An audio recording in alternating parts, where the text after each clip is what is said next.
Watu watatu wamepigwa risasi na maafisa wa polisi mtaani Huruma kwenye zogo la punde zaidi mtaani humo. Watatu hao walipigwa risasi na kuachwa na majeraha wakati polisi walikuwa wakikabiliana na kundi la waandamanaji waliokuwa wakilalamikia mauaji ya mwanafunzi aliyeuawa wiki iliyopita. Franklin Wala anaarifu zaidi. Makundi ya vijana yalipoanza kurundikana barabarani na kusitisha shughuli za kawaida mtaani Huruma hapa Nairobi, polisi walifika tena kwa fujo. Ghafla hali ikageuka na kuzua rabsha iliyowalazimu polisi kutumia vitoa machozi kuwatawanya vijana hao. Katika purukushani hiyo ya vuta ni kuvute, polisi mmoja anasemekana kufyatua risasi na kuwajeruhi watu watatu. Miongoni mwa watatu, mmoja ni msichana na wengine wawili ni wanaume.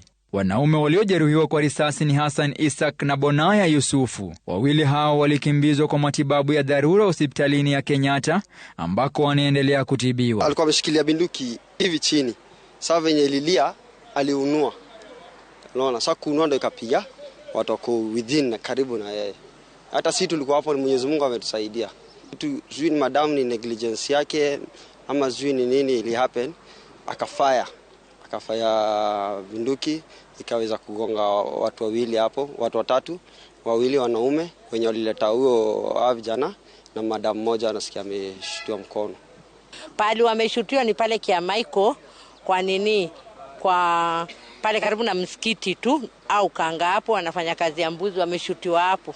Waathiriwa walipigwa risasi kwenye makabiliano baina ya polisi na kundi la vijana waliokuwa wakiandamana Huruma kudai kukamatwa kwa polisi aliyemuua Sherili Achieng Jumamosi.